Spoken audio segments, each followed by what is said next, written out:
Welcome everyone. Today it's a pleasure to have Jennifer Cain Birkmose, the co-founder of and CEO of Viva Vale. Welcome, Jennifer. Hey, Antonis, thank you for inviting me on your show. I'm thrilled to be here with you. It's great to have you here. Do you want to tell us a little bit more about your background? Absolutely. So I can give you a bit of background about my own career, my own path. Yeah. And I think what's important for me to talk about to start off with is when people look at my CV or ask about my background, they're like, wow, you made really smart, strategic, intentional decisions. And I have to say, I'm here to say, if it sounds like that, please don't think that. Because it's really about, I made a lot of decisions along the way about what looks fun, what looks interesting, what's going to fill me with a sense of purpose, and also where can I learn something. So I've done a lot of really cool things in my life, in my distant past and also in my current period. So I think from a very young age, I always knew that I had this aspiration for being a part of that big world. And I knew that I wanted to make a big impact on people's lives. And I wanted to do it through a form of healthcare, so impacting patients and those kinds of things. So I did things like I worked in the World Health Organization, I worked in the World Bank, I worked in a lot of different pharma companies as an executive along the way as well. We still sit on a corporate board, like a Gates Foundation board, where all the malaria drugs are going through us. So I did all those things in the past, and I was really happy to have done them.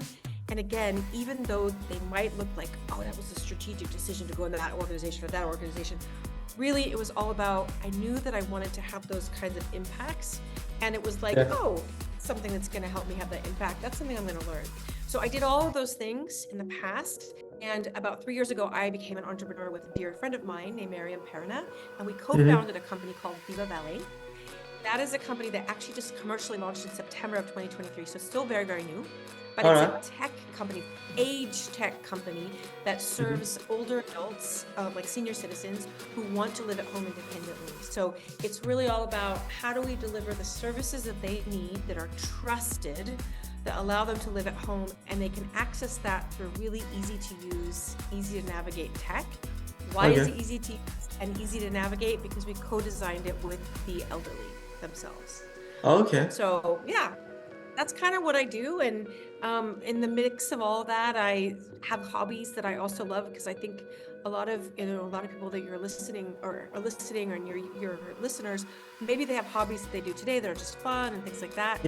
I really think that hobbies are really important, because I have one that I love, and it's actually part of the way I run my business. So I'm a comedian on the side. So that's I teach in my improv. It's so fun. So I teach improv comedy, love it. And it's really a lot that helps me with the company that I run and the life I have. So that's my background. That's what I have to say. Okay, it's interesting with Viva Vale that you created something with the elderly so they can get firsthand how easy it is to use. So can you explain to me how does it work with them, that tech? Yeah, sure. So it's a platform, a tech platform. So if you imagine something like you're planning a holiday, you want to use Expedia.com or Booking.com. One of these consolidator websites that you would go to say, I want to go somewhere cool.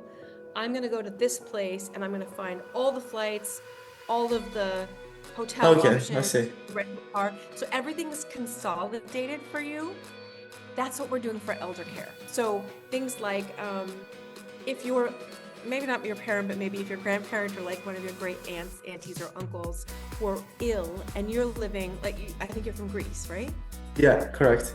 You're living in Manchester, and let's say one of your elderly relatives back in Greece is ill, and you want to help, or they expect you to help, for example. So if you could fly back from Manchester back to home, and you could be there for a couple days, but eventually you're going to have to go back to class. You're going to have to go back to work. You're going to have to get back to, all the things, your apartment, the plants, maybe your pet, I don't know, all these things. You have to go back to live. And then when you go back, if you still need to organize care for your older relatives, how do you do that? So you may not know all the places that are trustworthy to take care of them, to deliver food or to give them rides, clean their houses. So you need some kind of platform that can vet all that for you, vet, train, and monitor the safety of all those things. And that's actually what we do. So we're scanning the environment in, let's say, your city. We're understanding like where are the established businesses, hopefully local, hyper local, that are working, like let's say to deliver food or to do plumbing or to do electrical handyman work or cleaning services. So we're going to find them, vet them, make sure that they're safe, do background checks, do criminal background checks, all these things, insurance, making sure all that's in place. We'll do some training to make sure that they understand how to interact with the elderly. And then we would test them, and we would even do test visits to make sure that all of those things are consolidated.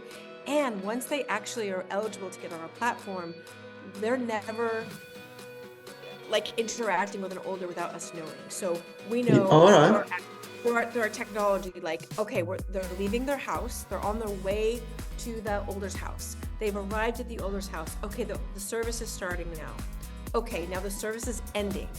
And now they're in their car and they're giving feedback on the whole situation, and then now they're leaving. And then within 10 minutes we get the feedback also from the older. So we always know where they are. So it helps us really to stand behind our trust promise that if it's me as the adult child or the grandchild or the great niece, for example, I always know where those people are with my phone. So if I'm ordering, because very often that's the way it works, is that it's actually the adult child or the younger person who's ordering these things. Yeah, exactly. I hope that helps you understand. Of course. That alone is a big game changer for the market. So can you do that? Can I do that from Greece? Because I know that you're not based in Greece. Is that an international thing? So you will be able to when we get there. What's amazing is, we're talking about like, I'm originally from the United States. My family lives in the United States. I live in Switzerland. So we're talking to each other. We're already living in third countries, you and me, both of us, right? So I can, from here, obviously I'm part of ops, but if it was my relative that I was monitoring that for, I would be able to monitor that from here. So, for example, I know that this afternoon there is a ride that's being scheduled for one of our customers, and I'm waiting for that to happen. And this morning already there was a food delivery, and I could watch the service delivery from here, and I know where they were. So you can do that remotely, and that's actually why we did that, because that's kind of what we say, like the entrepreneur's itch that you're trying to scratch, is you're always trying to solve your own problem first. So, like for your listeners, you're thinking about, hey, I want to start a company, I want to do this, I want to be an entrepreneur. Great, first of all, go for it, and lean into something a problem that you're trying to solve, and be super passionate about that problem, to explore and be curious about what's broken about that. So for example, for me and my co-founder, she lives in Malaysia, I live in Switzerland. We have relatives in the US that need to have this kind of. And so what we're thinking about is, how can we fix it for us? So if we need to order services, we need to order that kind of support. If we can do it from here, then also people who are, let's say, an hour away from their older loved ones also have the same principle solved for them. Because I think what we realize is, it could be outside the country, but it's still the same problem. If you're not living next door or within a 5 to 10 minute drive, you're living a distance away from them, and they might have emergencies you have to take care of. So we solve the problem for someone who's living outside of the time zone, outside of the country, or outside of a state or city. It's the same principle that they're trying to solve for, and all of them have the same unifying concern, which is, if I'm going to organize this for my relative, how do I do it safely? That's a big thing, safety. What's incredible is we started off, it's safe. It's the vetting, it's the safety, the monitoring that we're doing, all the tech that's really put in place to read out all of that. It's such a game changer. And I think what's also fascinating is, are we solving a problem that is US specific? It's our issue specifically, Yeah. But we started everything with ethnographic research. So we really put cameras in people's homes, trying to understand from an older perspective, how do you live and how might you want to interact with your world and what can we do to support you? So we learned all these things from them. We replicated the study in India. We had the same conclusions. It's all about independence. It's all about not wanting to bother your adult children, your family, and also if you have someone coming in to help you, making sure it's safe. So this is a universal concern and True. about aging that we are on top of, and it's so exciting that we're part of exploring the problem and solving the problem for families that have these issues. 100%, 100%. You answered multiple questions as well at the same time here. That is brilliant. Oh, did I? Okay. Yeah. So sorry, it's all right. I love the excitement. All that excitement, yeah. Is there a mistake that you made early on that you learned a valuable lesson from at the beginning? 100%. There are. Did I do a mistake in the past? Did I do a mistake today? Did I do a mistake last week? In the beginning, let's say, of Viva Valley. I would say there are mistakes that are constantly happening, and they happen all the time. And I think in the tech world, that's very much iterate. Just don't be too in love with the solution that you come up with, or don't be too in love with the thing that you've created, because try to make it as, let's say, the 80% of it is enough, and just go with that 80%. Know that it's going to be iterative, and you're going to have to keep fixing while you're building the plane. What you're building the plane as you fly it. So I think that's it. So I think for us, then maybe we tried to embrace that attitude, but we might have held on to something too long before we shipped it. Because I think that's always the entrepreneur's problem in tech, is that you hold on to it too long before you ship. I think ship early as fast as possible. That was one. We've had multiple occasions where we've had to switch tech teams. Those are expensive mistakes, and ones that were worthwhile because we had to reboot. And I think the same would be of staffing. Trying to keep your staffing as stable as possible. This idea of hire slow and fire fast. I would say both. I'd say hire fast and fire fast. Bring those people on to get the help that you need, but also be able to be flexible in your staffing. It's very much along the principles of the exponential organization, is that you have an MTP, massive transformative purpose, and so we hardwired that out really, really early. Be the future of age tech. That's really where we want to be. Transform the future of aging, and then find ways to have flexible staffing. Find ways to have using algorithms, building platforms, building community as fast as possible. I think we're really using that as a playbook. I don't know if you know what that is, this exponential organization playbook. Salim Ismail is genius, and he was the co-founder of an organization called Singularity University. Okay. He and Peter Diamandis came up with a playbook for what happens if you want to create Instagram, for example. What are the principles that you would do to make that exponential organization that just takes off like this?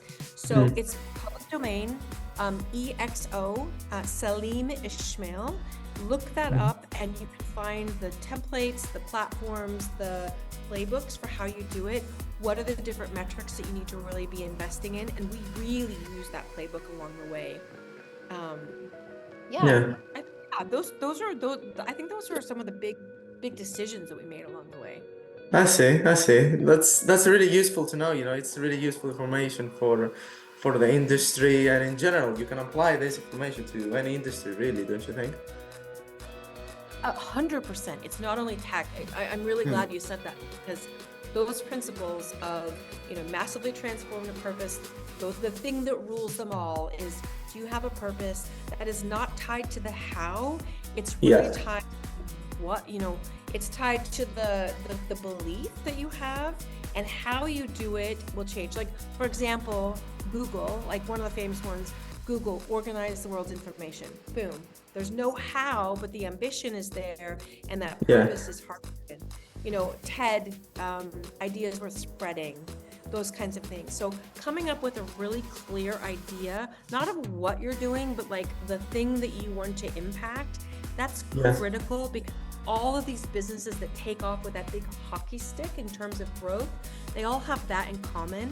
And then again, the other things that you can play in, like flexible staffing, building platforms, utilizing algorithms, building community of like raving fans who support you. So all of those things, like those are, I totally agree with you that those go across every single industry, 100%. 100%.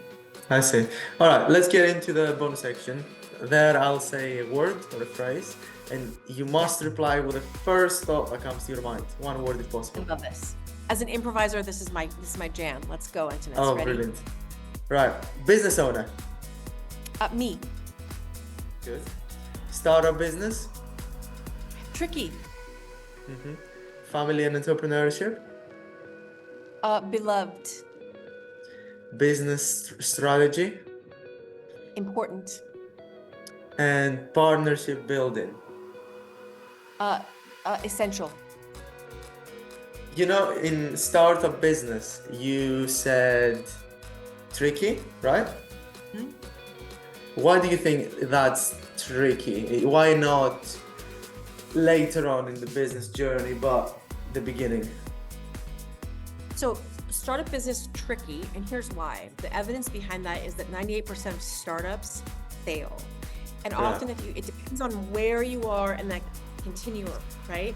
So if 98% of startups fail, it's usually because in startup business, we're usually talking about the incubation phase. So in incubation phase, it's, hey, Antonis, I have this great idea. Why don't you and I sit down and talk together? Let's have a coffee. Let's work it out. What do you think? Ideas are great to incubate and think about, and it could be a startup, for example. Yeah. Those ideas don't always translate into actually an in-market business. So I say tricky because, the startup business, especially in the early idea phase, especially if you're seeking financing, especially if you're building your team, what are the core components? How are you going to get financing? They are those financiers, whoever they are. Is it angel? Is it VC? Is it private equity? Extension, or whichever, friends and family. They're often not just investing in your idea, they're investing in you as an individual, and they're investing in your team. Who did you attract in your team? So it can be tricky, like, it could be tricky because did you have the right idea? Yes, no, maybe. Did you get the right team? Yes, no, maybe. And sometimes you have the right idea, wrong team, or you have the right team, wrong idea. Team, wrong idea is a little bit better because then you can actually, with the right people, you can create the right idea. Right. That's wise. Yeah. Well, thank you. Hopefully this helps. And I think tricky also that they often fail. And if you fail at that idea stage, it doesn't mean that you are a failure. It means you had a failure. And very often private equities are looking for, VCs are looking for entrepreneurs who've had multiple shots on goal and you've actually had failures along the way. So the other thing is, like, we're in market. So once you actually go in market, the success rate actually accelerates really, really quickly. Yeah. So we're no longer in that 98 zone of 98% percentile zone of failure. We're more likely in the 60% success rate right now because we're in. I get what you mean. Is there any last words from Jennifer before we close the pod? Any tips? I just want to say it's so great that thank you for bringing me on, and I'm so honored because I think especially people that are in your world who are your listeners, I know that they're often in the beginning of their journey, whether they could be in academia and they could be deciding, what's the next move. And I think the advice I would be is the next move is the next move. You're in a first-in-class educational settings right now. Make the next move. The next move could be the move that sets you up for the next 5 years or not. Just make a move. Because I think very often through like this analysis paralysis, we get frozen and we don't move forward. But it's like the worst thing you can do is not make a move and not make a decision. So just do it. Just go ahead and go and try. And if you fail, then you have those learnings to look back on that you can keep propelling yourself forward with. So just do it. Just try. Brilliant. Thank you so much, Jennifer, for being here. Thank you so much, Antonis. I'm really glad that you invited me. I'm so honored to have been on your podcast. It's an honor to have you here as well. And that was Jennifer Cain Birkmose, ladies and gentlemen.